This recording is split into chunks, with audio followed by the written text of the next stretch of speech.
We were also joined just a short time ago from Melbourne by Peter Khalil, a foreign policy advisor to former Prime Minister Kevin Rudd. He's now an associate professor at the Centre for International Security Studies at Sydney University. Peter Khalil, thanks for joining us. Thanks for having me, Tony.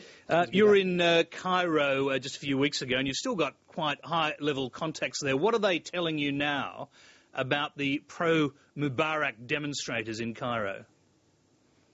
Well, the people I've spoken to in Tahrir Square during the protests, and even people who are protecting their homes with iron bars and baseball bats on shifts through the night, are telling me that many of these pro-Mubarak demonstrators are secret police or interior ministry officials who have been unleashed by the regime to instill fear amongst the general populace, and really to send the message that without Mubarak in control, there's chaos.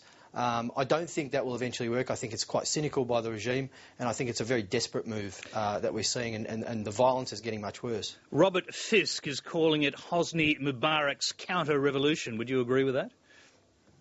No, I wouldn't even give it that the respect of that phrase, because really he's just clinging to power and using every means possible to try and divide, I think, the core of the democratic protesters and maybe take the middle class away from the core of the younger protesters who may be fearful of chaos and lack of stability in the country.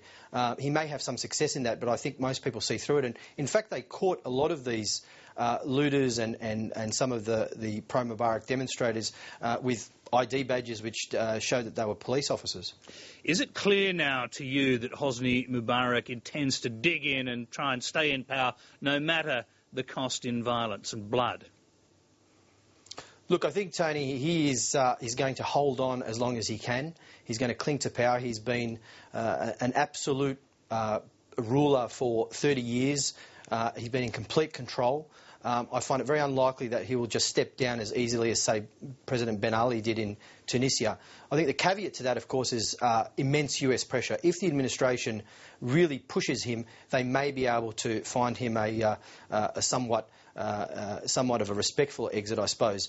But I think he's going to hold on as long as he can, and I don't think he really cares about the additional violence that will be unleashed, because if you look at the human rights record over the years, I don't think he's paid much heed to human rights or bloodshed or violence. So I think he'll hold on. And this is worrying because the longer he holds on, the longer demonstrations go and the more violence and instability there is. What will the army do? Because they've been sending out quite mixed messages. Yeah, it's really interesting because I've said that the army is critical to this. If they decide to go with the protesters, I think it's pretty much the end of Mubarak. But we've got to remember that the army is very much part of the Mubarak regime, the top brass. Mubarak himself was a former Air Force. They're very much interconnected. And they've benefited from the Mubarak regime for 30 years, particularly from some of the US military aid that has gone their way. However, ordinary Egyptians see them with great sort of patriotism as a sort of neutral institution, and they respect them greatly. And they're trying actually to bring them on side. Much different, they're viewed much differently, I suppose, than the detested interior security forces and police forces. There is one man who may hold the key to all of this. The Americans certainly appear to think so. Omar Suleiman, the man that Mubarak has appointed as vice president, former chief of the Egyptian intelligence services. You've met him, I believe. What do you think of him?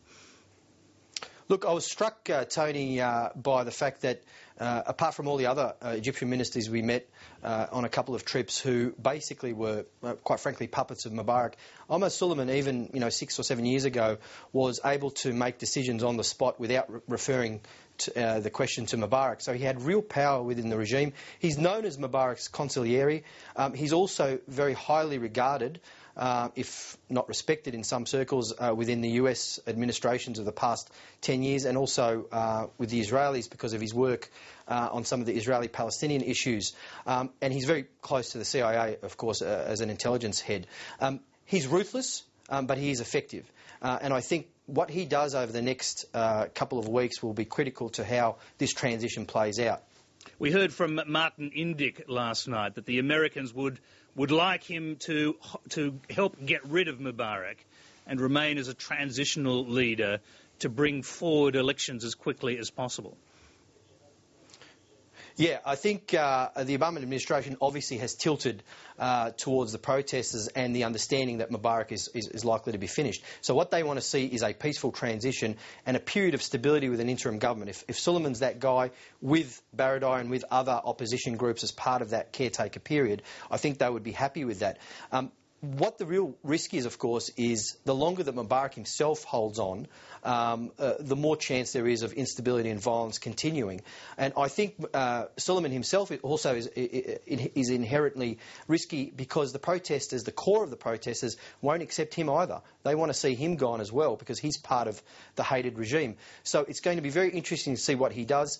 He's reached out already to the opposition, and he's also, there are some reports saying that he's also asked Mubarak to stand down, and I think he's got sort of that halfway there with Mubarak saying that he will not stand for re-elections. So where do you think this will end up? Because tomorrow we're going to see Friday prayers yet again. We'll see large demonstrations after that.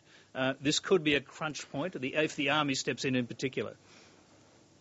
Well, on the issue of the army stepping in, what was somewhat disturbing is that when some of the pro-Mubarak thugs that came in and started the violence against the demonstrators, the democratic demonstrators, the army didn't really step in and protect those demonstrators. So that is somewhat disturbing.